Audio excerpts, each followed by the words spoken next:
はい、まさぴ21です。時間の速さということで、割と僕バタバタするのがね好きというかね、なんかこうバタバタってこうなんかこうしとるなと思うんですけど、たまにはねこうゆっくりせなあかんなっていうのもありまして、で近所とかね散歩とか出たりした時に、本当にいつもの半分以下ぐらいのねめちゃめちゃゆっくりの速度で歩くんですよ。でさっきもねちらっと歩いてきたんですけど、やっぱそうするとね見えなかったものがいっぱい見えてくるっていうか、なんかこう子供たちとか、今時の子供わかんないですけどね、こういうところからこう何気ないことを発見していってるんだろうなみたいな、なんか僕らのその知ってると思う道でもちょっと違う道に入るとね、こんなとこにポストがあるんかとかね、なんか昔の看板があってね、そういえばパナソニックも昔は松下電工って言うとったなとかね、なんかそういうなんかこう発見があって、やっぱりゆっくり歩くとかね、のんびり過ごすっていうのは大事なんだななんて思ったりもします。ゆっくりで言うと目にしたものね、潜在意識とか、量子力学とかね、そっち系の話だとね、目にしたっていうかその自分が見た瞬間にね、物が物体化するなんかいうのがねちらっとあって、そう考えるとやっぱり、見えるものだけじゃなくてね、人とかでもそうなんだろうなみたいなね、どこを見るかで自分の周りの世界が変わるみたいなね、そうなんだろうななんて思いながらプラプラ歩いてきました。朝ね結構皆さんバタバタする方多いと思いますけど、その朝の時間を早めてるのは、僕の仕業です。はい、ということで本日は以上となります。また下に並んでるボタン等を押していただけますとこちらからお伺いできるかと思います。ではでは、まさぴ21でした。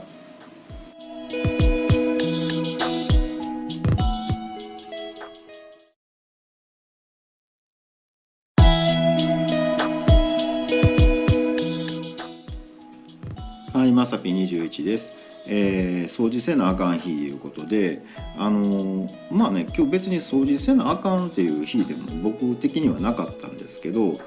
なんとなくね玄関のそのドアのところのその汚れが気になりまして、こいつなんか拭いても落ちへんかったやつやねんなってこうね思ってたんですけど、ふとマジックリンのね泡のやつね、が目につきまして、こういけるんちゃうんとか思ってね、ちょっとシュッシュッとこうかけてたんですよ。でもね僕マジックリン使ったらあかん人なんですよね、あれね。なんかこう面白なってきてね、もうそこら中ねなんかピピピピこうかけてたんですよね。で途中からねあれっていうね、これ誰が吹くんっていう話になりまして、で僕からしたらそんなん聞いてませんよいう話なんですよ。そんな面倒くさいことしませんよ、僕かける係なんですけどみたいなね。じゃあ誰が吹くのみたいなね、どうするんこれみたいなことになってまして、結構あっちこっちこう泡だらけにしちゃったよねっていうね、どうしましょうみたいなことでもなんかこううまいことできへんかなってね、いかに楽してこう綺麗になんか方法ないかなってね考えてて、ふとね洗濯機のね蛇口のところがねなんかこうホースが目につきまして、これなんかホースでなんかちょろっとこう軽くこう流す感じやったら楽なんちゃうかなみたいなね、ちょっとホースのところをいじくってたらこう中途半端に外れてしまいまして、もう部屋中水浸しになってしまいました。はい。もう超めんどくさいっていうね、なんか本当ねもう最初シュッシュってかけて終わりのつもりやったんですけど、結局なんかもうそこら中水拭きした感じでね、結局今日は掃除せなあかん日やってんなっていう形になりました。すんごいねなんかね寒いのにね、うちだけ玄関開けっぴろげでねなんかね、もうなんか引っ越しするんですかみたいな勢いで掃除してました。今日満月なんでねちょうど良かったのかななんて思いますけど、僕的には今日は掃除せなあかん日やったんやろなということで本日は以上となります。また下に並んでるボタン等を、押していただけますとこちらからもお伺いできるかと思います。ではでは、まさぴ21でした。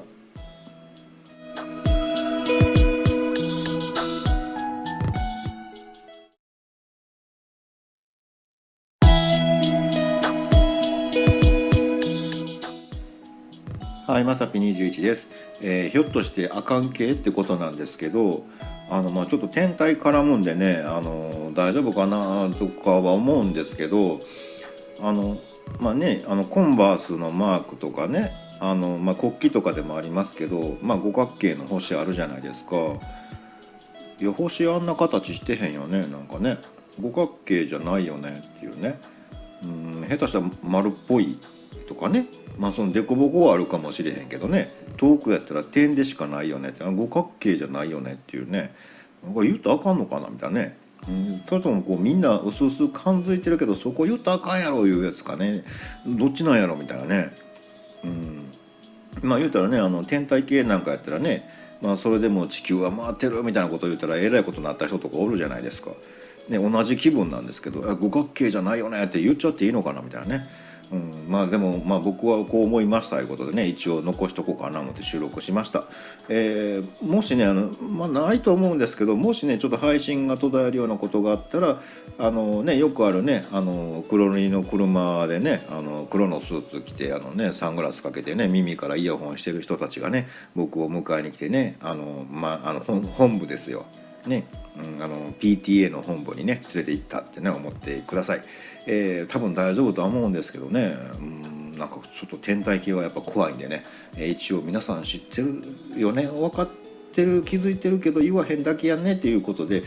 一応配信してみましたということで、本日は以上となります。また下に並んでるボタン等を押していただけますと、こちらからもお伺いできるかと思います。ではでは、まさぴ21でした。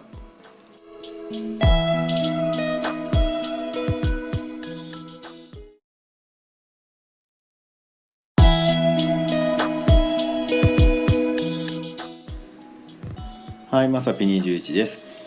恐怖の家賃システムということで、前の物件でね、家賃を払うのに、引き落としとかそういうのがねしないっていうところだったんですね。ではどうするかっていうと、管理人さんのところに家賃を毎月現金で持っていかなあかんっていうね、いろいろ理由はあるんやと思うんですけど、そこの大家さんがね、すごく、仲良しというかよくしてもらいまして、で、おばあちゃんなんですよ。でもうね今はもういてはらへんのですけど、そのおばあちゃんがね、他の人はね普通に現金と印鑑交換なんですけど、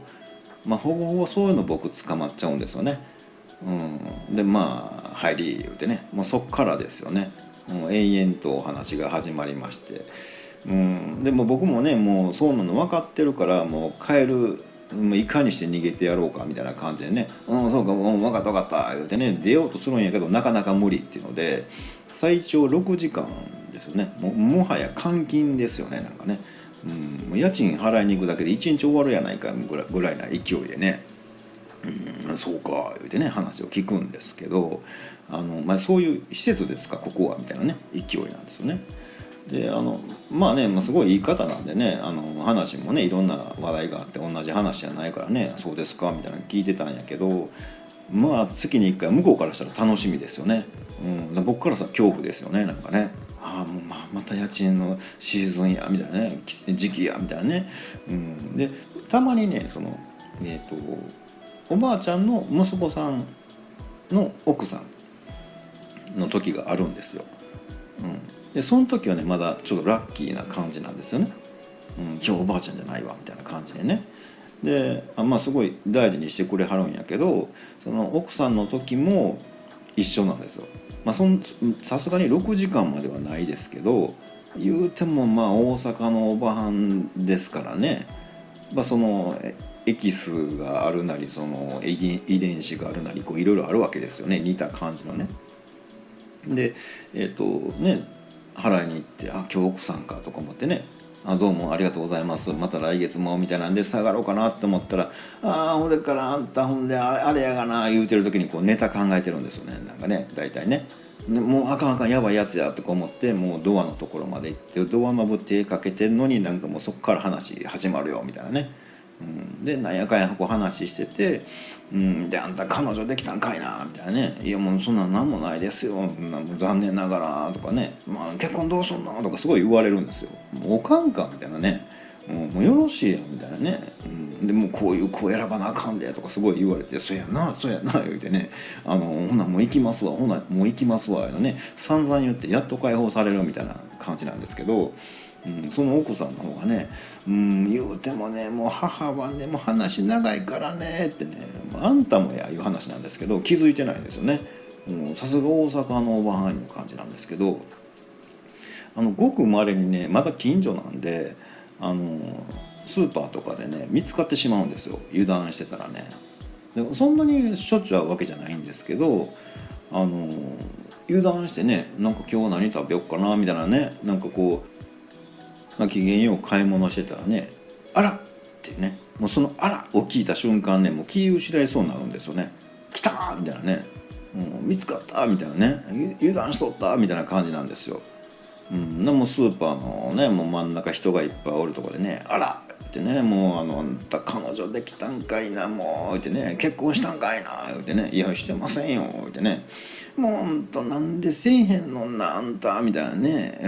彼女はどんなみたいなね、いやだから別にそんな何もないですよって、何もないってあんたもみたいなね話がずっと始まるんですよね。で最終的には、こういう女の子を選びなさいみたいなね、まあ分かりました、はいすみませんみたいなね、なんかなんでスーパーで説教されるみたいなね、なんかもうおかんかいう感じですよ本当ね。すごく大事にしてくれはるんでね、言っちゃいいんですけど、ちょっとタイミング悪く見つかった時にはね、本当にもうえらいことになるという感じです。はい、今はもう全然ね引き落としなんですごい楽ですけど、このね恐怖の家賃システムってね、大事にはしてもらったんですけど、月に1回結構大変やったなってね、なんか思います。はい、ということで本日は以上となります。また下に並んでるボタンと押していただけますと、こちらからもお伺いできるかと思います。ではでは、まさぴ21でした。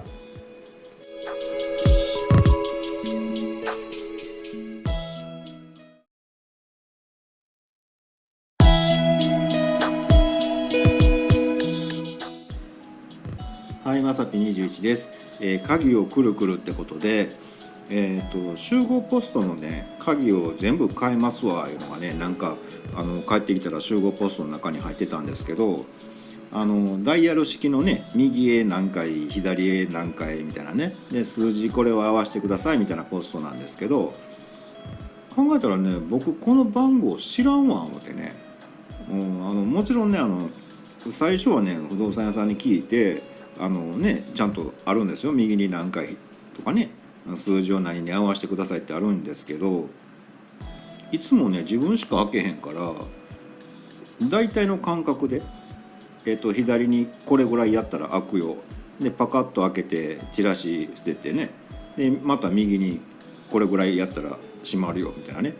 感覚でずっとおったんですけど、誰かがねくるっとしてしもうたら、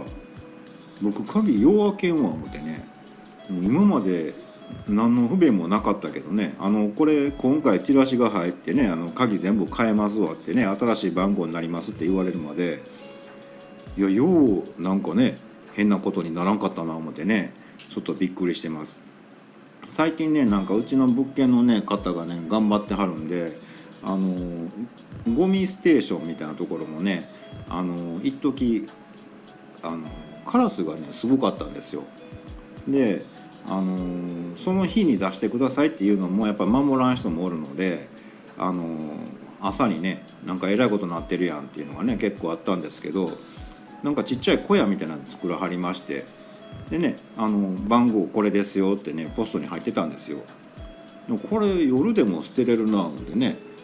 捨てていいことになったんかなみたいなね感じで、僕からしたらちょっとありがたいな思ってたんですけど、そのね鍵っていうのが南京錠みたいなんで、ダイヤル式のやつね、それで番号はね知ってるんですけど、夜ね、ちょっとじゃあ特権を生かしてちょっとねこっそり捨てに行ってみようみたいな感じでね行ったんですけど、行ったらね番号知ってるんやけど鍵がね暗くてね番号見えないんですよ。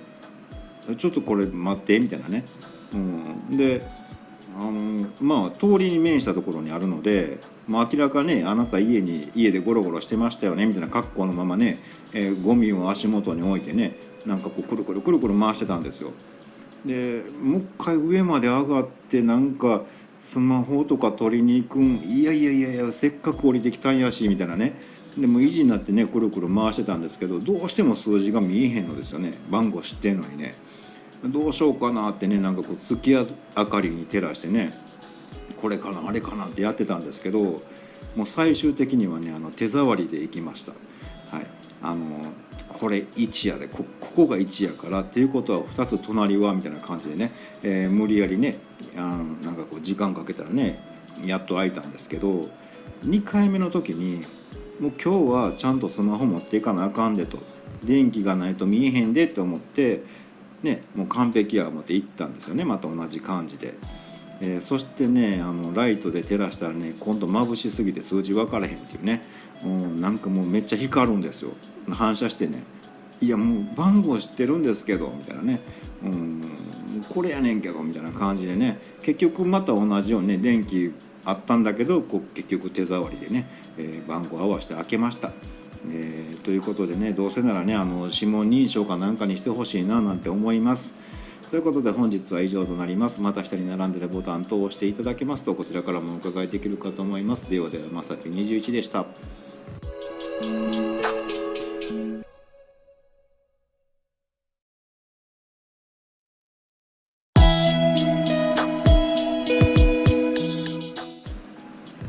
はい、まさぴ21です。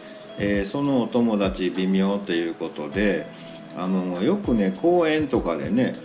ブランコの順番とかね滑り台の順番みたいなんとかなんかこう、変わってほしいなとかね貸してもらえたらなとかいうのにね大きいお友達に言いなさいとかね、ちっちゃいお友達に譲ってあげなさいとか言うじゃないですか。子供からしたらね、いや友達ちゃうねんけどみたいなないんかなみたいなね、いや今日初めて会いましたけどみたいなね、でも友達やねんね、なんか知らんけどね。あれは子供的には納得してるんですかね、なんかね、まあ友達やでみたいなね、なんかすごい微妙やなとか思いまして、そもそもね大と小しかない友達ってどうなんみたいなね、なんか思ったりもします。関係ないけど最近長いことねちっちゃい前ならやってないなってね、ふと思ったりします。ということで本日は以上となります。また下に並んでいるボタン等を押していただけますとこちらからもお伺いできるかと思います。ではでは、まさぴ21でした。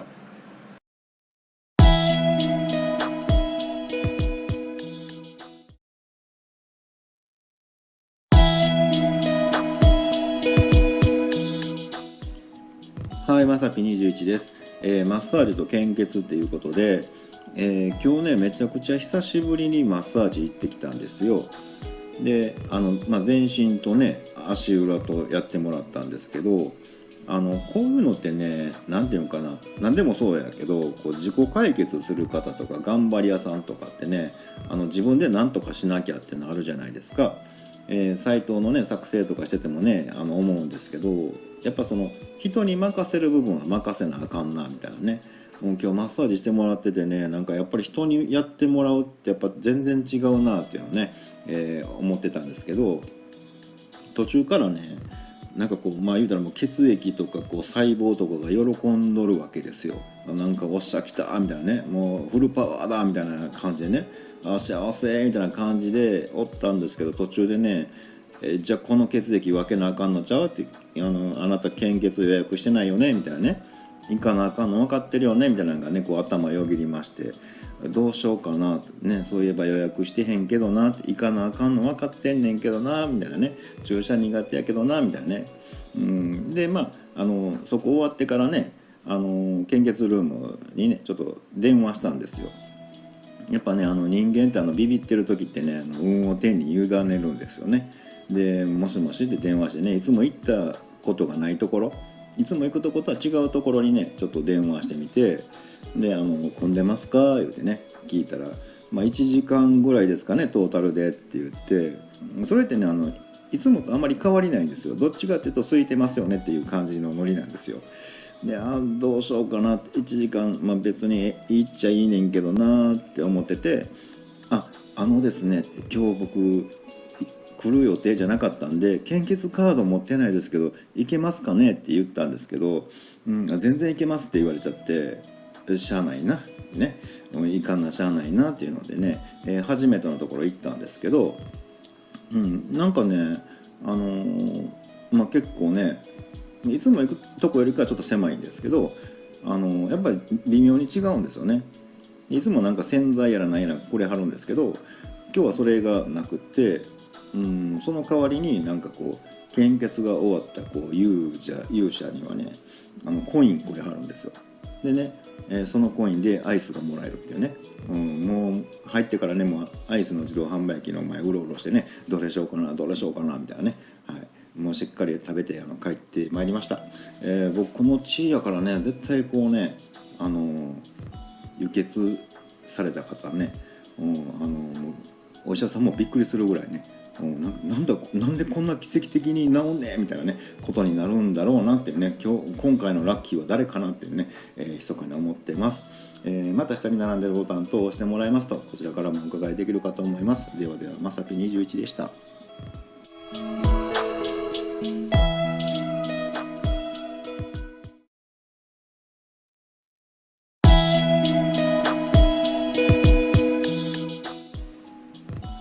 はい、まさぴ21です。レターの通知、来てますかということなんですけど、僕これ iPad mini にスタイフは入れてるんですけど、レターをねここ何通かいただいてたのがね通知がついてなかったんですよ。で全然気づかずになんとなくレターを押したら何日か前にいただいてたみたいなね、もうごめんなさいみたいなねことがあったんですよね。で前もらった時ちゃんと赤い通知ついてたけどなとか思いつつお知らせの方はねちゃんとつくんですよ。でなんで使えへんやろうとか思って来てるのにね、通知がなかったら分かれへんやんとか思ってこう設定かなんかなとか思いつつねいろいろ見たんですけど分からへんからもうね他にスタイフの運営さんの方にもねなんかこんなんしたらいいんじゃないのみたいなのもあったんでご要望のところでなんかいやちょっと僕のつきませんねんってねなんか電球切れてるんでしょうかみたいなの送ったんですよ。でやっぱ後でちょっとすごい気になってなんか端末の環境とかかなと思って本当にね電球切れてるのかみたいなんでWindows の中にね、仮想のなんていうのかなスマホを作ってその Android の環境から自分のねレターを送ってみたんですよ。すぐ赤いランプついてテストっていうね悲しいレターが届きまして、いやちゃんと届いてちゃんとついてるやんみたいなね、電球切れてへんやんみたいな感じで今送っちゃったよみたいなね、で今度このテストの分が見てもこの通知が今度消えないんですよね。どういうことみたいなね、なんかもうシェフの気まぐれ電球みたいになってるやんみたいなね、なんかどっかこうね不具合なんかな、なんかちょっとよくわかんないんですけど、皆さんもレター来てるのにねなんか通知なかったみたいなね、そんなんとあるんかなと思ってちょっとふと収録をしてみました。ということで本日は以上となります。また下に並んでるボタン等を押してもらいますとこちらからもお伺いできるかと思います。ではではまさぴ21でした。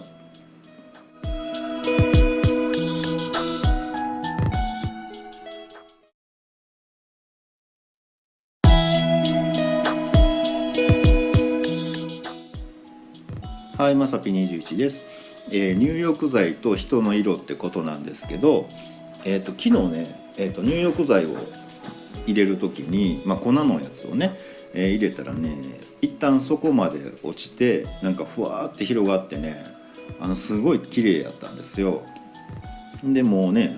すっぽんぽんのままねわー綺麗って眺めてたんですよね。でねそういえば昔そういうことをなんか話したらなんかそれすごい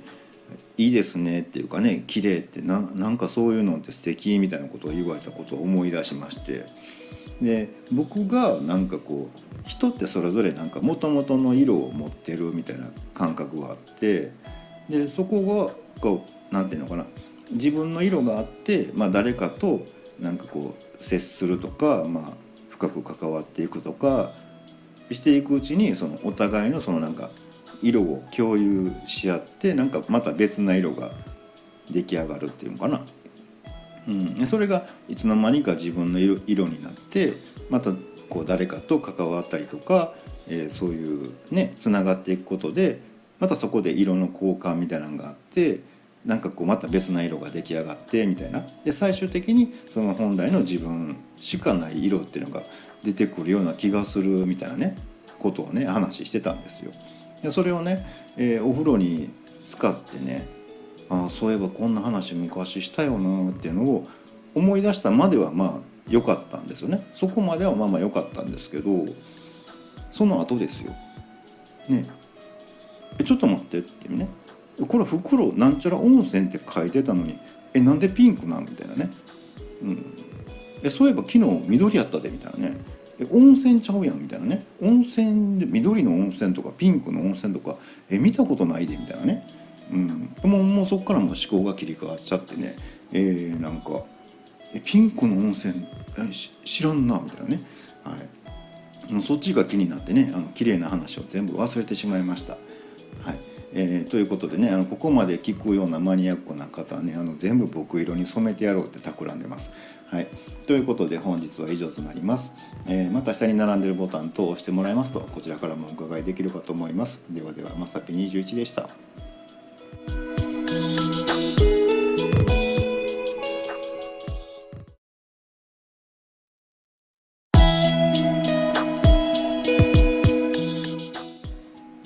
はい、まさぴ21です。片言の日本語ということで、僕もね若干日本語怪しいんですけど、最近ちょっと流暢に喋れるようになってきたんですけどね、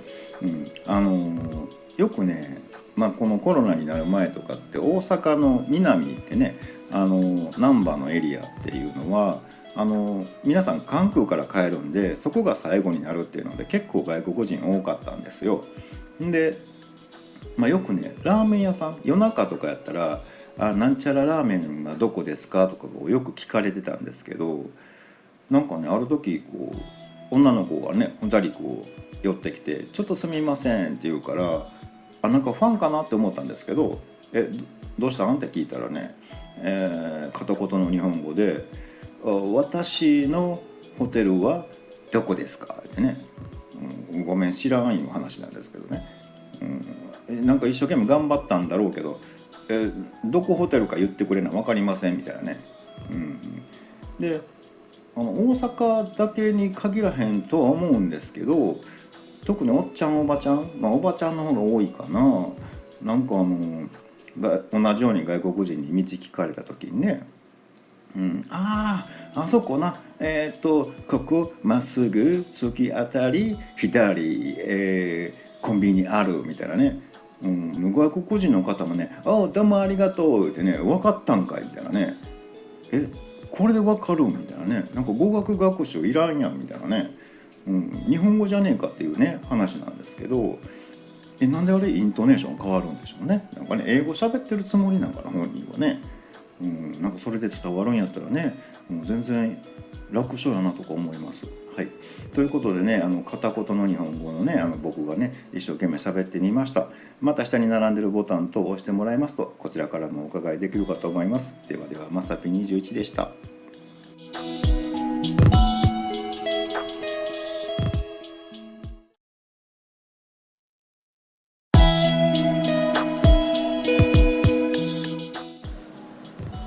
はい、まさぴ21です。楽天モバイルちょっとびっくりしたということで、楽天モバイルの僕ルーター付きのやつをね契約して今日ね、1円のやつね、契約してたやつが届いたんですけど、普通にねそのルーターの中に SIM を挿して使うだけなんですけど、なんかねその楽天リンクっていうのを使ってその10秒以上の通話と、1回以上のそのメッセージっていうんですかをしたらなんかポイントがくれるって書いてあって、それはちょっともらわなあかんな思ってね、じゃあその SIM を1回取り出して電話にセットして1回楽天モバイルの電話にしようと思って、メインの電話をそうしたんですよ。でその番号が070のね番号なんですけど、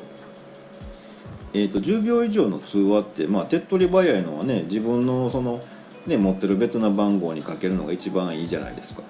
ね、で僕、他のスマホでスマトークっていうのがね契約してまして、050の番号がね別な古いスマホに登録してあるんですけど、なんとなくねじゃあそこにかけようって思ってかけたんですよ。そしたらね今そのかけた電話からね電話がかかってきまして、どういうこと、これ何みたいなね。そのボタンが出るわけですよ。今僕が発信したよっていう同じ電話に電話がかかってきて、応答と無視拒否って出るんですよ。さすがにちょっと無視とか拒否ってなんか感じ悪いんで一応応答で出たんですけど、何やってんやろみたいなね。自分でかけてる電話で自分が受けてもしもしって言ってもね、それはもちろんそのまま聞こえるじゃないですか。何やってんやろみたいなね。なんでなるんみたいなね。でひょっとしてこれ楽天さんね、スマートフォン今も申し込みして受付してないんで、ひょっとしてなんか楽天がその買収してなんやかんやなんかごちゃごちゃってあったんかなとか思って調べたりとかしてたんですよ。でひょっとしてこれネタになるんじゃないのとかねワクワクしてたんですけど、よくよく画面見たらね、その元々のスマートフォンにもねスマートフォンのアプリが入ってたっていうね、もう何してんのみたいなね、なんかすごい変な世界でした。自分が自分の電話でどっかに電話したつもりなのに、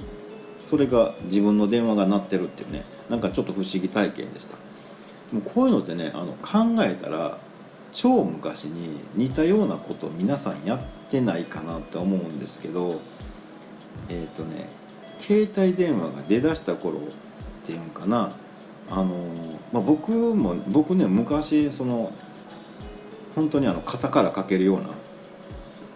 時代から持ってるんですけど、あの頃ね多分ねドコモにね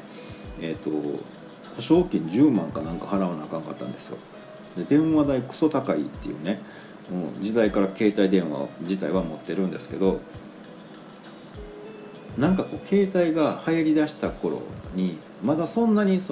ほんまに使えんのみたいな時代って、携帯電話から自分の家に電話しませんでした？なんかほんまに繋がんのかなみたいなね、初めての時ね。もう今はもうねもう携帯当たり前やからね、そんな繋がるよっていうのは思ってるけど、まだその技術がそれほどでもない段階の時ってほぼほぼねみんな一回自分の家とか自分で電話してないかなみたいなね、なんか今日それに似た体験をしてしまいました。はい、もうね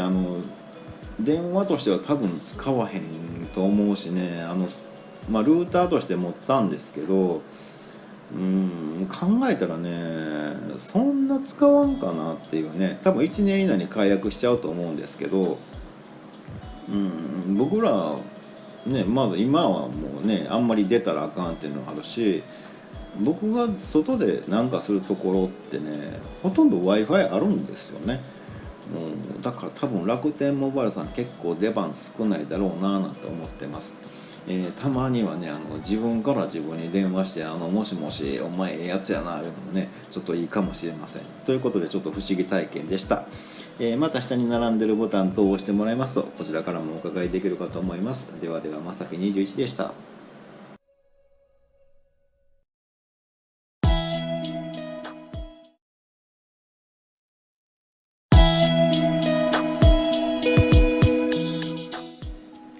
はい、まさぴ21です。花粉症特権使えないということで、花粉症の方はね結構いてはると思うんですけど、これってね、普通の人がねわからない感覚がねわかるとかね、体に反応が出る言うたら選ばれし者じゃないですか言ったらね。で僕もそうなんですけどもちろんね、これがねこの時期、僕もうちょっと先なんですけどみんなマスクしてるからね分かんないんですよね。僕花粉症なんですっていうねアピールができないわけですよ。ねで春先とかで普通にねなんか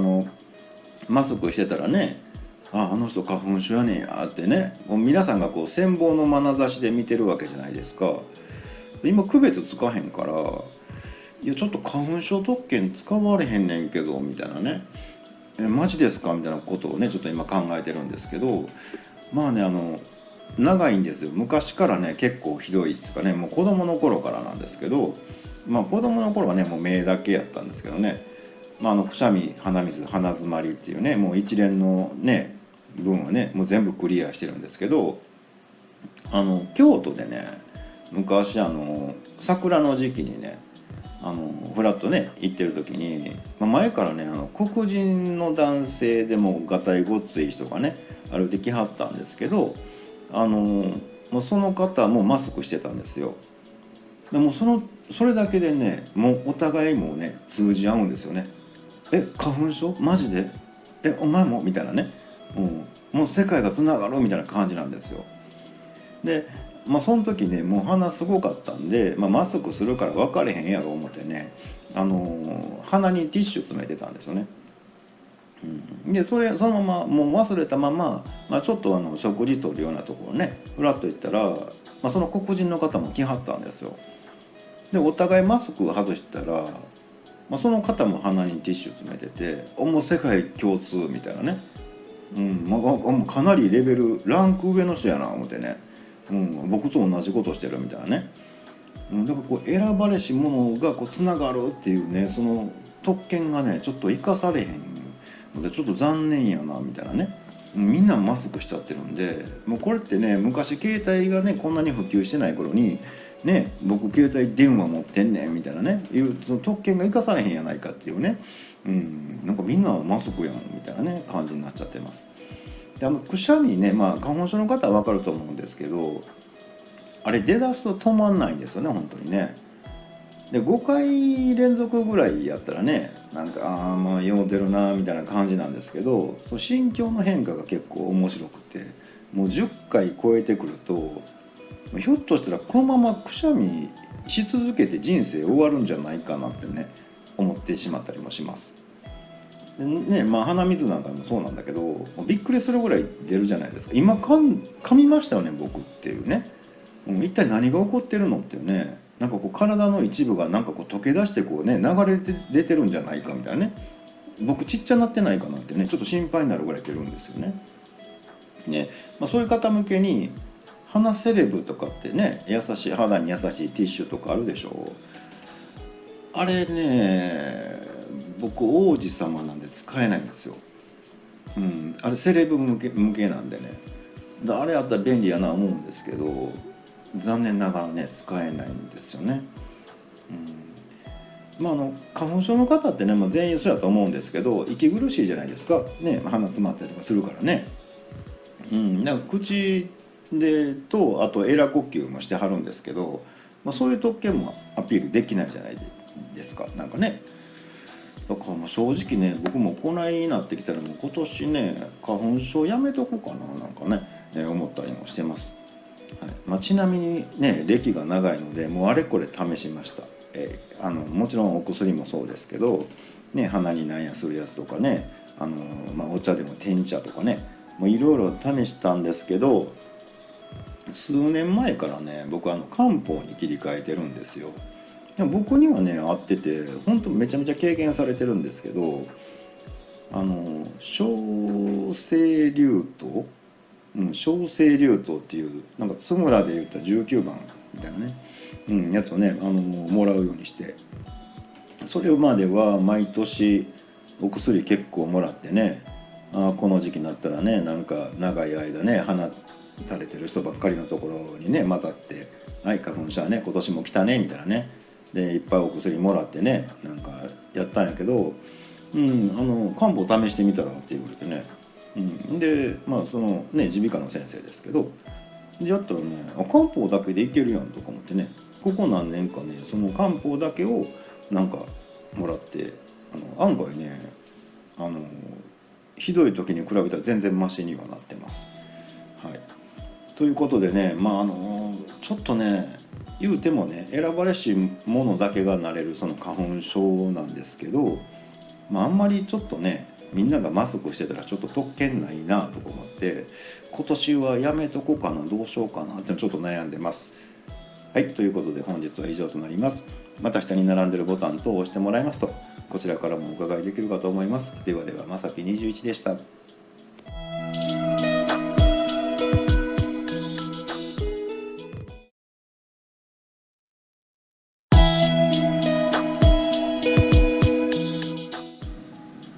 はい、まさぴ21です。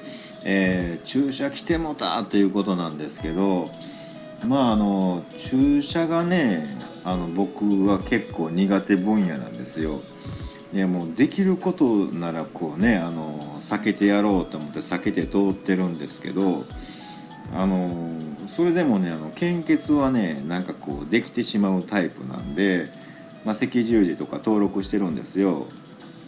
400ね取るんで、数ヶ月空いたら、今日から行けますよっていうのがね、メールで通知が来るんですよ。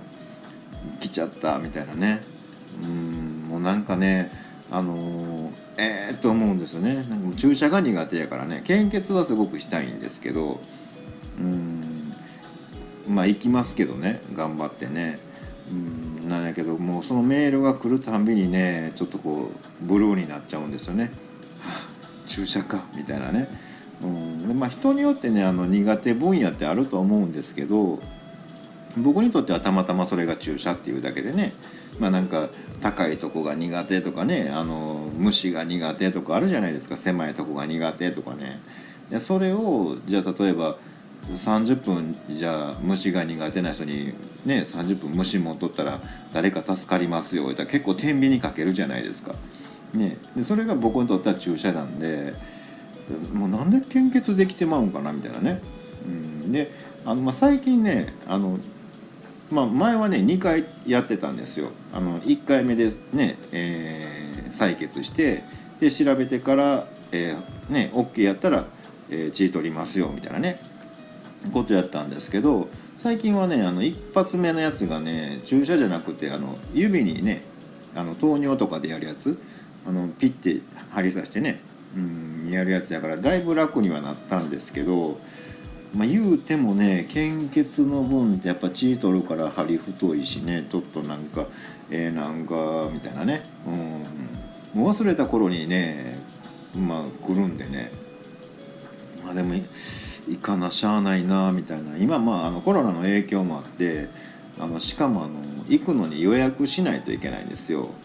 余計ハードル上がるよねみたいなね。なんかフラッと今日行けるみたいな感じでは無理なんで、前日とかにこう予約して何時から何時みたいなね感じで行かないといけないので、フラッと行くとね、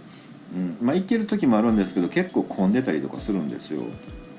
でメールではね「いやもうほんと血が足らないんです」言うてね「困ってます」って来てるけど、いやみんなおるやんとか思うんですけどね。でもやっぱりね、それで誰かがねなんかこう役に立つんやったら血分けてあげるぐらいしかできへんしみたいなね。多分僕の血を輸血した人は奇跡的な回復を遂げるんじゃないかなと思ってるんで、これはちょっと我慢せなしゃあないんだろうなみたいなね。献血できるだけありがたいっちゃありがたいんですけど、やっぱ注射ちょっとねみたいなね。ということで、今ねコロナのワクチンもねなんか一旦粉末化できるとかできへんとかなんかそういう話が出てるじゃないですか。だから僕の番になる頃までにはなんかこう飲み薬になってへんかなっていうね、わずかな希望を抱いてるって感じです。はい、ということで本日は以上となります。また下に並んでいるボタン等を押してもらいますとこちらからもお伺いできるかと思います。ではでは、まさき21でした。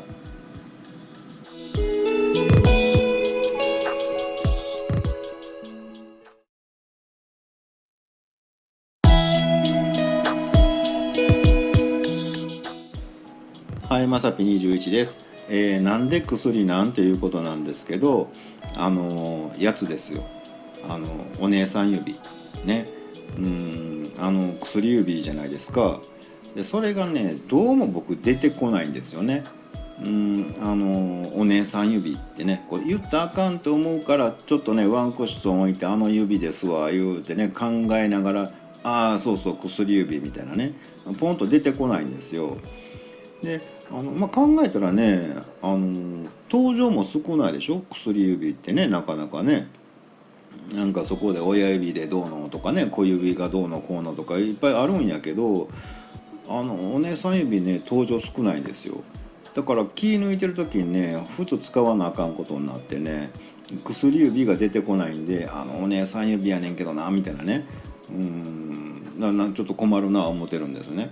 で考えたらなんで薬なんていうのがすごくね、疑問なんですよね。他ねなんとなくわかるじゃないですか。そのね親指とか小指とかね、なんかこうねイメージ的にもなんかこういう感じで大と小なんかなとかね、人差し指なんかだったらね人指さすとか中指真ん中やからとかね、なんかイメージ湧くんやけどなんで薬なんみたいなね、だから余計分かれへん、お姉さんでいいやんみたいなね、なんかもうこれってね1番目2番目3番目大根5番目みたいなね、ちょっと何言ってるか分かんないみたいな感じじゃないですかね。なんかもうすごい謎なんですけど、もう調べたらいいんですけどね、もうちょっとね今日僕もパソコン見たくないんで、知ってる方おったら教えてください。ということで本日は以上となります。また下に並んでるボタン等を押してもらいますとこちらからもお伺いできるかと思います。ではではまさぴ21でした。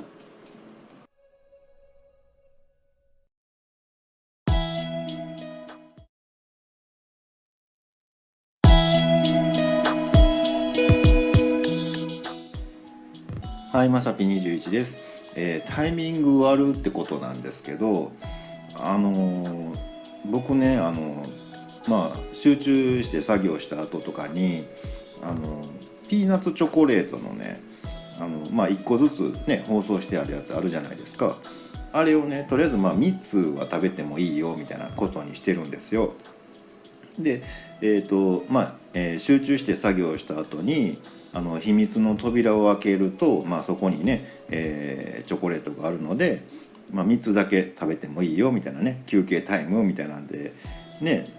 常備してるんですけど、今日に限ってねいつの間にか在庫切れになってまして、で補充せなあかんやないですか。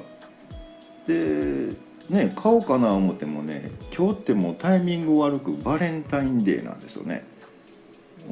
なんかいかにもなんかこの人もらわれへんくて自分で買いはんねんなみたいなね、いやちゃいますよっていうのね言えないじゃないですか。なんかね、いや本当はもう山盛り来てねジャニーズと勝負なんですよみたいなね、他に寄付してるんですとかいうことを言えないままになんかね自分で買ってね補充せなあかんでしょ。なんでこのタイミングやねんみたいなね、いつの間になくなったんっていう感じなんですけど、ちょっとね食べようかな思ったらなくなっちゃってね、もうしゃあなしでねもうはいそうですそういうことですっていうね、なんかもうねそういう残念な感じでね、仕方なく買っておきました。ということで本日は以上となります。また下に並んでいるボタン等を押していただけますとこちらからもお伺いできるかと思います。ではではまさぴ21でした。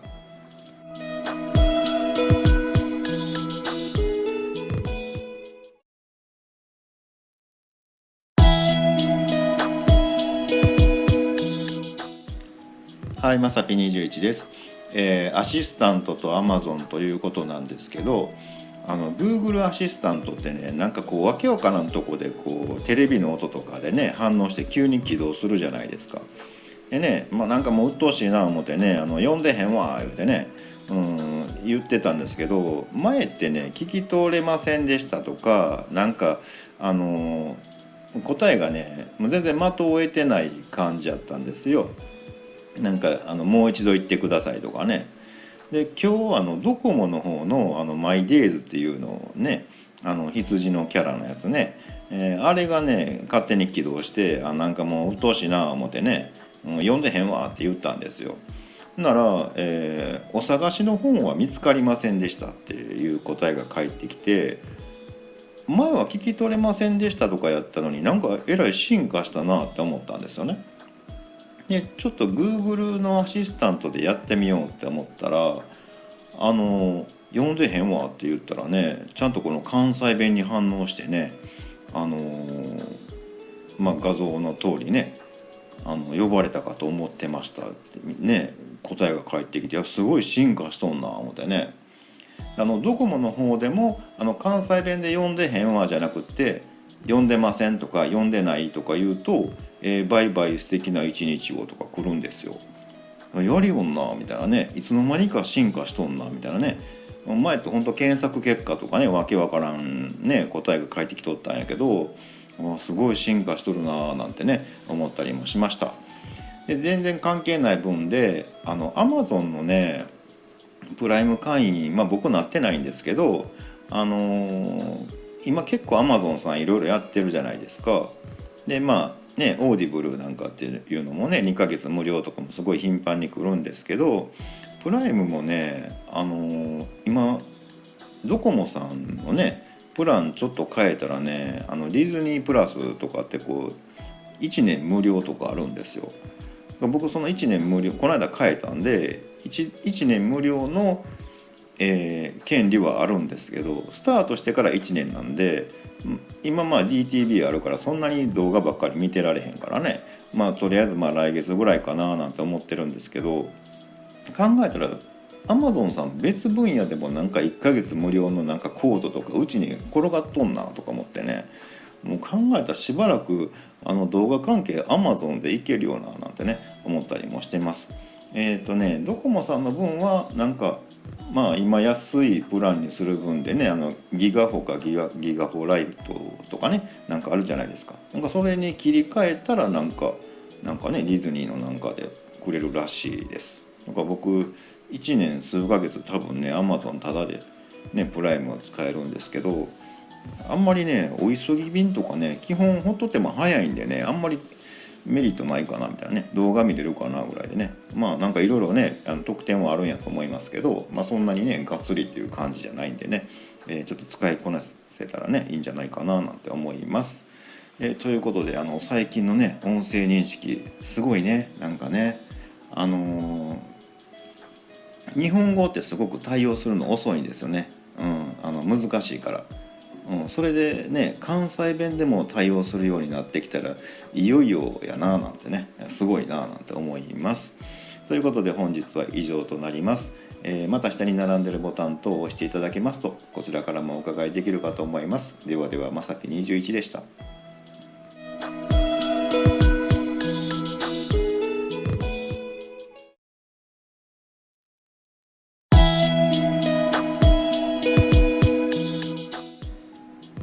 はい、まさぴ21です。怒りを使いたいっていうことなんですけど、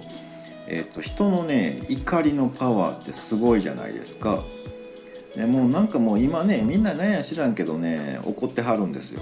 気持ちがね分からんでもないんですけどね、もうすごいなんかこう怒ってんなっていうねのがあって、そこにはもう言うたらねパワーはすごいんですよ。で例えばねヤフーニュースみたいなねもんとかあるじゃないですか。なんかもうねもうコメント欄でねなんかこの人すごい元気やな思うぐらいねなんかもう言うたったみたいな感じでねもう一生懸命書いてはるわけですよね。でそれはねなんか別にね僕関係ないんでその人はそう思いはってんなぐらいな感じなんですけど、あれもねすごいコントロールはされとるんですけど、集団になってしまうとねもはやコントロールすらできないじゃないですか、人の怒りっていうのね。なんかデモ隊と警官隊とか見てたら分かると思うんですけど、言うたら本当例えば僕になんかこうねあいつ腹立つわってなってたはずやのに全然関係ない A さんと B さんが喧嘩してますよねみたいなことになっちゃってるでしょね。そこに言ってもあんまり意味ないんじゃないのみたいなね、なんかえらい頑張っとんなとか思うんですけど、やっぱ怒りってやっぱそこまでなっちゃうぐらいねなんかパワーがあるんですよね。で世の中にはねやっぱその怒りが出た時の抑え方とか、そもそも怒らない怒らないように、もう回避する方法とかね、そういう手法っていうのはいろんな、ね、形で出てきてますけど、昔からあるんですけどね。なんやけど僕はね人類はそろそろ気づいてコロなんちゃうのっていうのはね怒りであろうが何であろうがね、エネルギーなんですよね。で特に強いエネルギーなんですよ怒りっていうのはね。怒っちゃったらもう人ってもう何でもバッて動くじゃないですかね、冷静な方でもね。だからそれをねすごいエネルギーなんだから、変換して使われへんのかなっていうね、なんかうまい具合にね。要はもう再利用みたいなもんですよ。いらんと思ってる、ゴミだみたいなものもね、視点を変えるとね有効利用できると思うんですよね。例えば暴力とかそんなのもねやったら飽きませんよって、それも人傷つけるからねやったらあかんけど、そこにはやっぱり力もあるわけでしょ。でもそれは今やったらあかんことと抑えましょうとかね、そもそもそれが出ないようにしましょうとかなってるけど、昔やったらそれでよかったんかもしれへんけど、もうこんだけ人類が発達したんやからね、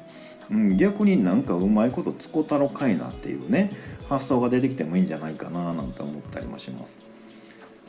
ジムのねウォーカーってあるでしょ。僕あんまり好きな機械じゃないんですけどね、ハムスターみたいなやつですよ。言ったら歩いたり走ったりね、ベルトの上歩いたり走ったりするね、僕からしたらすごい無駄な機械なんですけど、昔ちらっとブログに書きましたけど、なんか嫌やみたいなね、あれとか、ハムスターでもそうですけどね、なんかくるくるくるくる回ってるじゃないですか。あれをね僕見るたんびにね、なんでこの真ん中にちっちゃい発電機つけへんやろっていつも思ってたんですよ。だってあれやってちょっとしたモーターでもつけとけばね、逆回転さすとそこで電流が発生するわけなんですよね。発電できるやんっていうね。なんでって、それ集まったら結構な電力ですよみたいなんかそういうことを考えてたので、怒りも使えるんちゃうみたいなね。でちょっとね僕なりに考えてみたのが、例えばもう怒ってる時にね、すごいね文章とか書くでしょ。それもエネルギーですよね。こんなん言うたったみたいなね。それをねなんか例えば誹謗中傷なんかも含めてね、そういうワードをいっぱい溜まったら、何かのプログラムがこういうふうに動くとかこうねなんかして、そのプログラムが動いたら何かの機械がね一定の量溜まったら機械が動きますよと。でその機械が何かをこう生産する、普通の人間がね、そんなん作りまへんわみたいなものをね作るっていうね、なんかそんなんできへんかなみたいなね、なんかこう現代人だけじゃなくって未来に残せるものみたいなね、例えばですよ、なんかすごいいっぱいこう書いた悪いエネルギーのもので、プログラムがね一定の量溜まって、はい何かの機械が動きました。でその機械は例えば階段を一段ずつ作っていきますみたいなね。未来には月まで階段で行きますよとかね、なんかそういうなんかねこううまい具合に使われへんかな。言うたらね怒ったり暴力だなんだって言うたらもう人類にとっては僕はもうゴミやと思うんですよ。もちろん怒ることも必要なんやけどあんまり嬉しい気分はしないじゃないですか。そのゴミの部分を変換する部分さえ確立できたらなんかできるんちゃうみたいなね。でも今ってね、そんな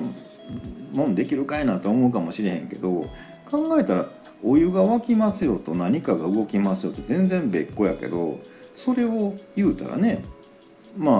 蒸気機関車みたいな感じでねそのエネルギーを変換させたら世の中の人のためになるね。電車じゃないわ汽車ですよね。蒸気でねそれを、その圧力でみたいなね変換の部分さえできたらね、すごいこの怒りのエネルギーって使えるのになとかね、すごい思ったりもします。はい、関連してなんですけどね、僕もちょっとね今言ったらあれですけど結構怒ってるんですよ。っていうのはね昨日ですよね。僕毎日ね最近の習慣として、腹筋をね最低50回はやろうってもうノルマにしてるんですよ。もう絶対せなあかんでっていうことにしてるんですよ。昨日ねちょっと調子に乗ってね公園行っちゃってですね、機嫌ようね遊んできて寝ちゃったので、昨日の僕からねその50回丸々今日の僕に丸投げされてるんですよ。なんか今日100回がノルマになっちゃってるんですね。どうしてくれるんっていうね、ちょっともう怒りが溜まってもしゃあないんですけど、だから今ちょっとすごい悩んでるのは100回やるか、いやそれとも明日の僕に丸投げしようかなってねちょっと迷い中です。ということで本日は以上となります。また下に並んでるボタン等を押してもらいますとこちらからもお伺いできるかと思います。ではではまさぴ21でした。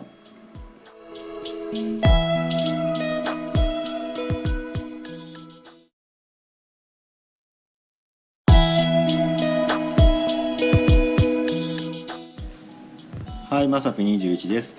感動シーン見逃したということで、普段はねあんまり土日祝はねちょっと有名な広めの公園とかは行かないんですよ。人多いしね。なんだけど、今日はねちょっと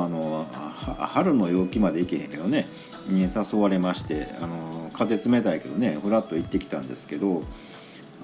ベンチにねこう座ってるとね結構な勢いでね迷子の案内がね流れてたんですよ。多分そんなに長いこといなかったんで割と頻繁にね次から次こうね迷子になりはんねんないうぐらいね違うお子さんがね、迷子になってたんですね。で放送がねなんか流れるんですけど、何色のズボンを履いた何歳ぐらいの男の子ですとかね女の子ですとかねどこそこでお預かりしてますみたいなのが流れてて、でなんとなく聞いてたんですけどちょっと待ってよって思いまして、これそこの場所に行ったらこう離れ離れになった親子の再会のこの感動シーンが見られるんじゃないかと思ってね、よし行ってみようと思ってねワクワクしながら行ったんですよ。で多分ここだろうなっていうところで、ちょっとうろうろしながらねもう早うなんか来おへんかなとか思って待ってたんですけど、誰もなんかそういった動きが全くないんですね。でおかしいなと思ってなんか違うんかなとか思って、じゃあ他の方じゃあ次の方迷子さんどうぞみたいな感じでもう誰か迷子になれへんかなってねワクワクしてて待ってたんですけど一向に来ないんですよね。でどうもおかしいなと思って途中でひょっとしてここじゃないんかもって思って、なんかその公園大きなポイントがいろいろあるので例えばゲストハウスとか公園管理事務所とかいろんなそのキーとなるポイントがいっぱいあるんですよ。なのであれ僕がおるとこひょっとして違うかもしれへんと思って、これはちょっと感動の再会のシーンが見られへんやないかいっていうことになりまして、じゃあちょっとあっちに行ってみようみたいなね別のポイントに行ってみようみたいなことでね行ったんですけど、なぜ公園広いもんですからあれこっちかな、いやちょっと待ってこっちの方が看板こっちになってるけどみたいなね、結局僕が迷子になっちゃいまして、ねここどこみたいな感じになってました。はい、なんか運よくねなんかここの道見たことあるかもみたいなんでね、元に戻れたんでね良かったなと思うんですけど、割とね人が多いんで人を観察するのとかも面白いんですよね。で、ベンチに座ってはる人とかでもなんか一人おっちゃんがねもう腕組んですごい厳しい表情でずっとうつむいてっていうかな地面ね何見てはんやろうみたいなねぐらいの勢いでねもうそこから動きませんみたいな感じでねなんかすごい気になるなとか思って、じゃああの人はね一体どんなことを考えてるんだろうみたいなのをね、なんとなく考えてたんですけど、多分こう思ってるはずだみたいな感じでね、地面見ながらね、こっちのアリさんがお兄ちゃんかな、いやこっちがお兄ちゃんちゃうか、いやこっち弟やろこれちょろちょろしてるからみたいなね、いやでもちょっと動かんといてみたいなね、多分そういうことでめっちゃ見てはんやろうなってね勝手にこう想像してたんですけど、そっと言ってねいや申し訳ないけどこれ兄弟じゃなくて姉妹ですよってね教えてあげようかな思ったんですけどね、結構ねアリさんの男子は結構厳しいらしいんで、なんかお兄ちゃんとかじゃないですよって言ってあげようかなって思ったんですけど、もうさっきの迷子の件があるのであんまりいらんことしたらあかんわ思ってね、黙っときました。ね、ちょっとね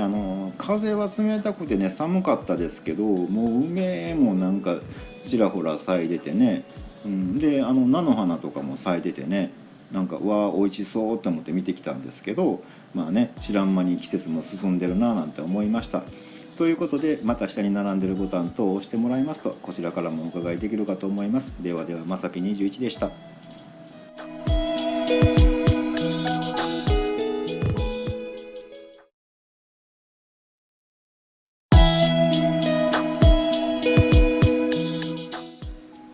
はい、はいまさぴ21です、ビジネスモードでへこむということなんですけど、ちょっと今日真面目かもみたいな話なんですけど、自分がねこのビジネスモードに入った時ってね割ときついんですよ。でそこはねちょっと反省点でもあるんですけど、今一個ね別な分でその事業をやってはる人のサポートっていうのかな、コンサルまでいけへんけどね、みたいなのとかも関わってるんですけど、ちょっと意見をくれみたいなんでね、20人ぐらいやと思いますけどの前で、ちょっとお話をしたんですけど、なんかこう結構きついこと言っちゃってるよねみたいなね。1年ぐらいねほぼほぼそんな言うほど活動してなかったんですよ。でもともとビジネスとしてはその素人っていう言い方申し訳ないですけど本当にいい方たちばっかりなんで、事業としてはやってるんだけど今一つみたいなところがあって、で呼ばれたんですけど、もうその時にねあなたたちはこの1年間じゃあ一体何をどうやってきたんですかみたいなとかね、短期中期長期の計画どうなってますかとかね、なんかこうね何をゴールとしてますかみたいなこととかをね、実際そのどの部分がどこまでがその収益っていうかな利益となって今後どうしようと思ってるんですかみたいなことをねもうポンポンポンって言っちゃってね、あかんってね言ってる途中でなんかなんか自分ビジネスモード入っちゃったわみたいなね、すみませんみたいな感じでね、ちょっときつく言い過ぎたかなみたいなのがありまして、でそういう時ちょっと若干へこむんですよね。あんまり好きじゃないんでね。でもその方たちは全然動けてなかったんで、別のね方にちょっと言い過ぎたかなって LINE で言うたらね、多分それを求めてはったんやと思いますよみたいなフォローはしてくださったんですけど、なんかこうねケツを叩くお尻を叩く役割ってもうあんまり回ってきてほしくないなって思うんですけど、稀にあるんですよね。僕はどっちかやったらそのお尻を叩くんじゃなくて触る方の役割の方が好きなんですけど、もちろん相手によるんですけどね、そういう時はねもう言っちゃって、言わなあかんねんけど言ってから若干へこむなみたいな、あんまり好きじゃないんだろうなみたいなね。ただそれでね実際いろんなことが動き始めたっていうかね進んでくれはったんでよかったんですけど、なんかあんまり好きじゃないななんて思ったりもします。であとね別のことでセクハラに関してなんですけど、これ大手企業さん、誰もが知ってる大手企業さんの、方たちとちょっとお話をしてたんですけど、男性女性いてまして、男性の方は管理職で、2人ともその研修にね研修あるらしいんですよ、セクハラのね。でそれの話をしてて、そんなんあんの大変やなみたいな話をしてたんですけど、女性側の方がねいやーってねぶっちゃけをね、言ってくれはったんですけど、なんかあんなセクハラの講習みたいな意味あるんかなみたいなをポロッと言ってありまして、どういうことですって聞いたらね、だってセクハラってね相手によりますよって言われて、ですよねっていう話なんですよね。極端な話ね、なんかよう頑張ったなってこう肩ポンポンとしましたセクハラですって嫌な人やったらそれはセクハラになるけど、大好きな上司とかやったらテンション上がるじゃないですかみたいなね、それは女性が言うんでね、せやんなみたいなね、でも一応決めなあかんのちゃうかなみたいなね、なんか今すごい面倒くさいな言うてね話はしてたんですけど、やっぱそれはもともとねなんかもう訳もなく変な感じでベタベタ触るような親父がおったからそういう決まりを決めなあかんようになったんやと思うんですけど、あの辺もね本当に、確かに相手によるよねっていう話をしてました。そういうねなんかこうビジネスのところにどっぷりハマる日ってなんかあるんですよね。ここ数日ねなんかそういう系のものの、やり取りがこうちょっと集中してまして、そういう時って自分がそういうモードに変身してるんですよねやっぱりね。実際じゃあコンバージョンどれぐらいあるのみたいなそういう話をポーンと出して向こうが答え返ってこなかったらイラッとするみたいなね、なんかあかんあかんビジネスモード入ってるみたいなね、どっちかというと僕はもうやんわりの方が楽やなみたいなね、できることならそっち方面で、ね、適当な配信してね、今日も一日終わり幸せみたいな方がええかなみたいな、なんかこう思ったりもします。はい、最後に言うときますけど、僕はケツを叩くよりか触る方がタイプです。ということで本日は以上となります。また下に並んでるボタンと押してもらいますと、こちらからもお伺いできるかと思います。ではでは、まさぴ21でした。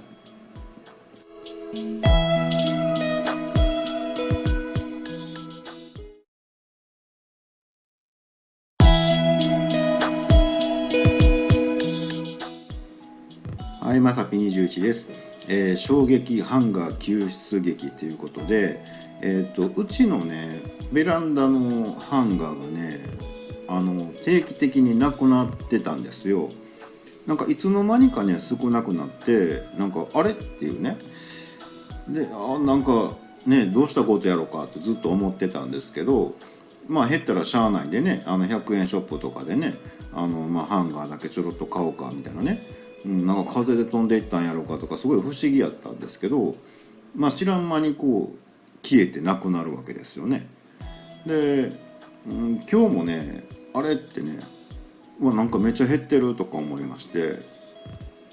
どうしたものかな、これなんかちょっと原因があるんじゃないかってね、ちょっとね、うちの物件は多分ね6年か7年ぐらい引っ越ししてきてね住んでるんですけど、ずっと続いてる現象なんで、ひょっとしたらそういう物件なんかなと、ハンガーがなくなってしまう物件なんかなみたいなね、事故まではいかないですけどね、それに近い物件なのかしらみたいなねことを考えてたんですけど、今日ちょっとした瞬間にね見つけてしまいまして、はい、クローゼットの中にね拉致されとったんですよ。はい、結構出てきました。多分ね何者かがこう洗濯物を入れる時に畳むめんどくさいぞみたいなんで、そのままクローゼットにかけたみたいなね、ことからこうね、でクローゼットの中のハンガーはそのままで服を、着てハンガーはそのままみたいなねことになってたんかなっていうことで、無事救出いたしまして、もう僕にとっても歴史的瞬間だなと。はい、謎のね、何者かにこう連れ去られた的なね、ことが、無事解決することができまして、救出、ね、できたということでね、それのちょっとお祝いのね、軽いですけどパーティーでもしようかななんて思ってます。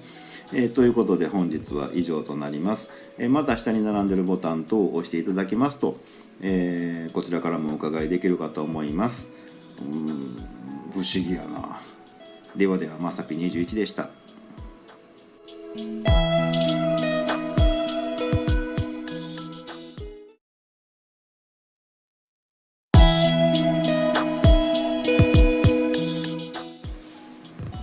はい、まさぴ21です。今日は皆さんはなんかいろんな形で放送されるので、よがりながら放送してみたいと思います。ヘッドスタンドって言って3点倒立みたいなもんなんですけど、結構しんどいね。はい、ということで本日めっちゃ短いです。はい、まだ全然いけるんですけど、皆さんの真似をして、公園とか走りながらとか、踏み台昇降しながらとかいろいろ考えたんですけど、なかなかネタが思い浮かばなくて、とりあえず逆立ちでもしとくかみたいな感じで収録してみました。結構しんどいか。ということで本日は以上となります。また下に並んでいるボタンと押していただけますと、こちらからもお伺いできるかと思います。ではでは、まさぴ21でした。まだできるわ。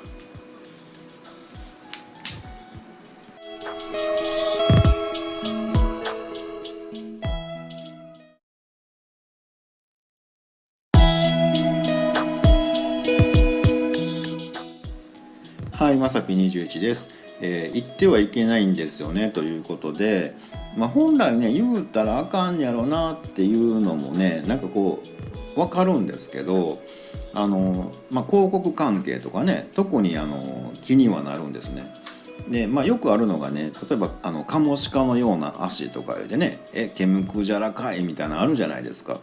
で僕もね広告関係とかちらっとするので、例えば楽天さんとかね、もうランキング1位とかありますけど、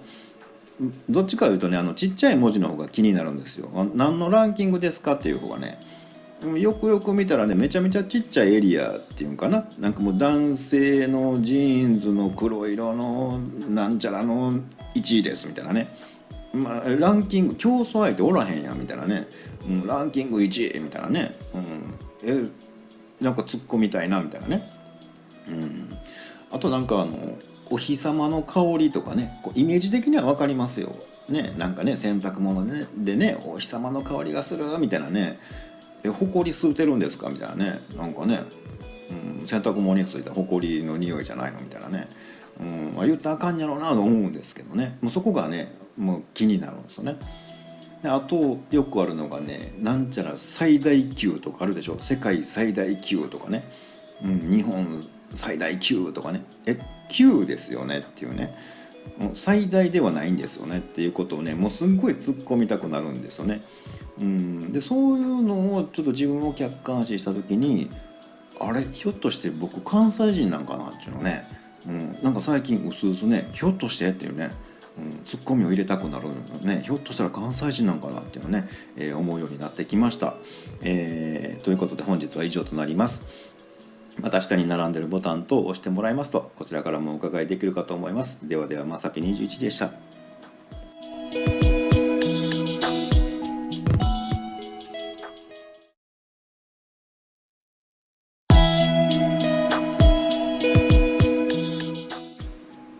はい、まさぴ21です。目指せアニメーターということで、昨日ね、夜中にちょっとね、YouTube とかで音楽とか聴いてたら、ちょうど煙突町のプペルの曲がね、自動再生でかかったんですよ。で普段メモとかに使うホワイトボードに、ちょっと書いてみたんですけど、これなんかさっと書けるってなんかひょっとしてすごいかもとか思ってね、思いのほか上出来でして、でそれをね、そのお友達にね LINE でちょっと教えてあげようとか思って夜中送ったんですけど、何これってね、いやアニメーターなのかなって思ってたらね、無理って返ってきてね、ちょっとびっくりしたんですよ。でよくよく考えたら、そのお友達から僕プペルを教えてもらったんですね。でこんな映画あって見たいと思ってんねんって言われて、多分2週間後ぐらいやったかな、なんか何日休み取れるから一緒に行こうやって言われてて、って言ってて、僕ちょっと次の日そっと行っちゃったんですね。その後どうもご機嫌が斜めというか、ひょっとして怒ってはるかもしれへんかなみたいな感じなんで、これちょっと意地悪で言ってるのかなと。でね、プペルの画像検索のね URL を送られてきまして、これやで、僕から見たらね、そのまんまやんっていうね、明らかにパッと見そうやん、プペルやんって思うんですけど、ちょっとね意地悪にも乗ってあげないといけないかなっていう優しさもありまして、またね出直してって書いてあったので、多分もっといっぱい書いてほしいっていうことだろうなって思ったんで、また書いてあげようかなって思ってます。ということで本日は以上となります。また下に並んでるボタンと押してもらいますと、こちらからもお伺いできるかと思います。アニメーターひょっとしたら目指すかもしれないまさぴ21でした。ではでは。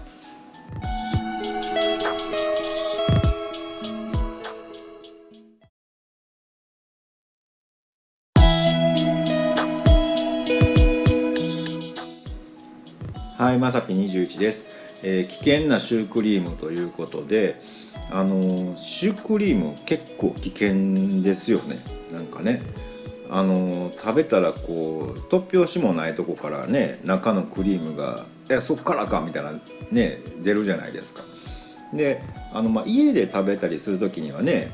割と油断してて、突拍子もないところから出てね、なんか手についたりとか、どっかこぼれたりとかしてもしゃあないわっていうね、シュークリームはこんなもんやと思うんですけど、出先でいただいた時にね、結構な勢いでこう警戒心アラームがね、もうやばいやつ来たみたいなね、なんかこうどうぞ皆さんでお食べくださいみたいなんで開けたら、うわシュークリームかみたいなね、今かみたいなね、なんかこう、スーツやねんけどみたいなね、でこぼしたらあかんでみたいな、こう緊張感っていうのがね、結構ありまして、味どころじゃないみたいなね、あれ皆さんかじった時に吸うてはりますよね、なんかクリームっていうの、じゃないとどっかから漏れますよね、なんかね。食べ方結構難しいな思うんですけど、その難しいことをね、周りの方とかね、特に女性とか普通にね、高度な技をやってのけるじゃないですか。ね、まず吸うの顔してクリーム吸うて「おいしい」とか言うじゃないですか。すげえなみたいなね、僕らも必死でなんかねこぼさんようにねええやつほどやっぱ中にクリームいっぱい入ってるので、ね、出先でもらったら大体そんなやつじゃないですか。でそれをねなるべく普通な顔して中のクリームをずーって吸うてみたいなね、無事終わったみたいなね、もう味どころじゃないよみたいな感じなんですけど、ね、持って帰ることができたらね持って帰りますって言うんですけどね、なかなかシュークリームってそういかんじゃないですか。やつもまあ危険やなと思います。ねそれに比べてねどら焼きとかねもなかとかね、もう安心して食べられるっていうね、なんかもうそっち持ってきてと思うんですけど、ねシュークリームとかねそういうの結構出くわしてしまいます。はい、ということで、さっきねもう絶対これ必須やでっていうのにトイレットペーパーをねもう何日も前からもう絶対買わな本当やばいでっていうね、もうあかんやつやでっていうので何日も思ってて、さっきトイレットペーパーだけ買いに行ったんですけど、それだけを忘れてなんかスフレとか買ってきちゃいました。ちょっといいってなっています。はい、あと1日なんとか頑張ろうかなということで、本日は以上となります。また下に並んでいるボタン等を押していただけますと、こちらからもお伺いできるかと思います。ではでは、まさぴ21でした。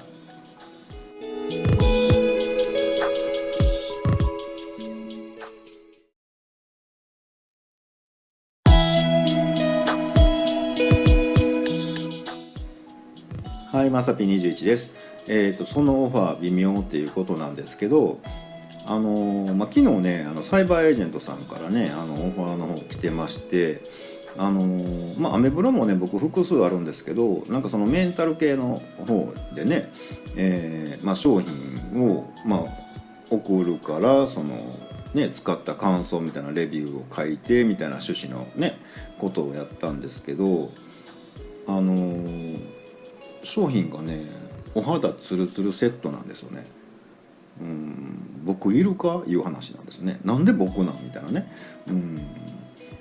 確かにねアメーバさんねアメブロ使ってはる方って女性の方多いんで、属性としてね。で、実際つながってくれてる方も女性の方が多いので、それできたんかなとか思うんやけど、なんで僕なんていうのがすごい不思議でして、その辺でね考えると、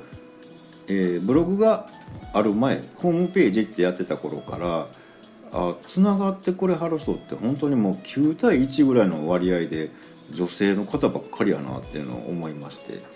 でその当時僕昔アフィリエイトをガンガンやってたんですけど、その時も実際その商品も結構いただいてたんですけど、女性向けばっかりなんですよね、考えたらね。なんか美容液とかね、なんかもう美白のなんちゃらとかね、僕もろってどうするんみたいなね、だからお友達とかにあげてたんですけど、一番ねこれどうするんって思ったのが、なんかバストアップの DVD、いや僕使えへん、絶対使わへんからみたいなね、結構な値段するやつやったんですけどね、そう上げるのもねこれまだ微妙なんですよね。なんかねそういう属性の方に「いやさこれやねんけどさ」みたいな「欲しい?」みたいなね、美容液とかと違うからねちょっと言いにくいぞみたいなね、かといって持っとくわけにもいかんしみたいなね、なんか微妙な商品をもらったりとかしたことがあります。今回のね分ってね、サイバーエージェントさんもなんかねアフィリエイト始めるみたいなんですけど、僕あんまり興味がないんですね。だからオファー来てはる方他にもいてはるかもしれないんですけど、僕のその他の属性のブログには全然来てなかったんで、やっぱりその読者登録のされてる属性とかそういうところから選んでるのかなみたいなね、なんかその選ぶ基準がなんか知りたいぞみたいなねことをね、考えたりしました。僕ね基本今回のオファーは乗らないですし、元々の分にはね、お金関係抜きでってもともとずっと思ってたんでやらないですけど、なんかの弾みでねお肌ツルツルセットの、宣伝を書いてたらねこいつもらいよったな思ってください。ということで本日は以上となります。また下に並んでるボタン等を押してもらいますとこちらからもお伺いできるかと思います。ではではまさぴ21でした。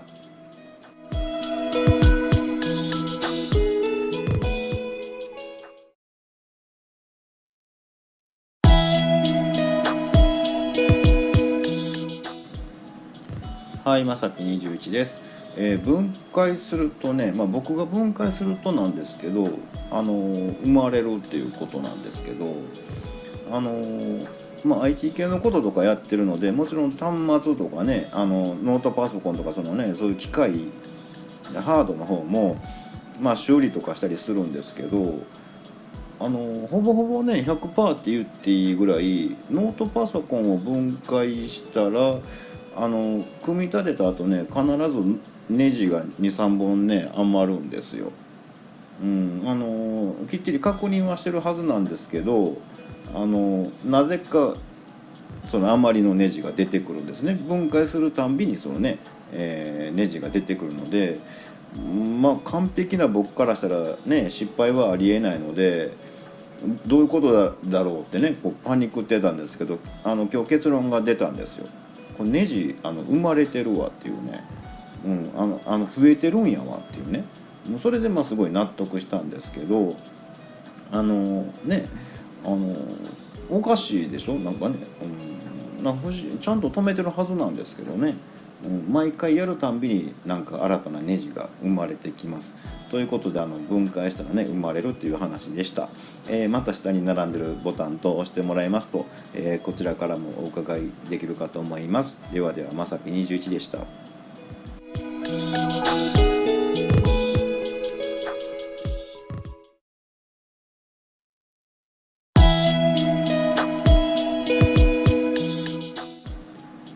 はい、まさぴ21です。きな粉を固めろっていう話なんですけど、僕ね昔からきな粉すごいもう子供の時からね好きでねいいわっていうのがあったんですけど、きな粉ってねなんかこう最後残ったりとかしてね粉やから食べづらいじゃないですか。でずっと昔からねこれ固めて売ったら売れるのになんでみんなせえへんやろって思ってたんですよ。でそれをたまたまね、知り合いの方に言ったら「そんなお菓子あるやん」って言われて「何?」って聞いたらなんかこうスハマ団子っていうの、なんかきな粉を固めた水飴で固めたようなお菓子があって、でなんかねスハマ団子以外にもこう何種類か買ってきてくれはったんですよ、わざわざね。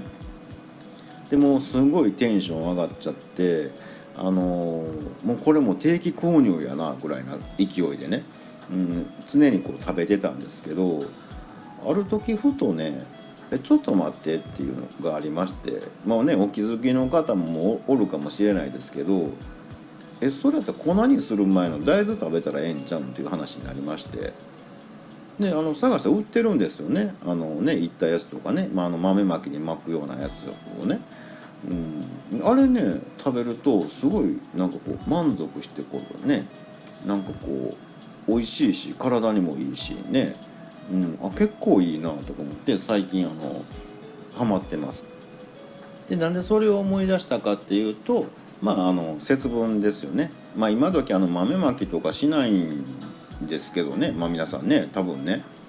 やってるご家庭少ないと思うんですけど、節分ということもあってね思い出して喋ってみました。2月2日に124年ぶりらしいですよね。124年前皆さん何されてましたね。僕もうっすらとしか覚えてないんですけど、同じように豆をまいてたような気がします。でということで巻き寿司をね、がっつきたいななんて思います。また下に並んでるボタン等を押してもらいますとこちらからもお伺いできるかと思います。ではではまさぴ21でした。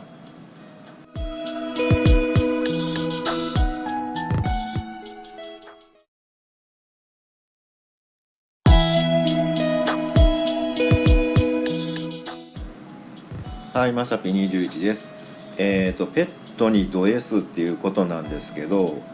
ここだけの話なんですけどね、あんまりね外部に言われてしまうとねちょっと僕も批判とか非難をね浴びるんじゃないかなとか思ってね、言うべきかどうかなって迷ったんですけど、僕ペットにド S でしてね、うちの飼ってるペットっていうのが乳酸菌、要はぬか漬けのぬか床なんですけど混ぜないんですよね。もうなんかこうめんどくさくってね、今特に冬場やからね本来ねぬか床ってこう毎日混ぜなあかんのですけど冷蔵庫とか入れとくとね混ぜなくても持ったりするんですけどね、うち冷蔵庫置いてないんで、本来は毎日混ぜないとダメなんですけど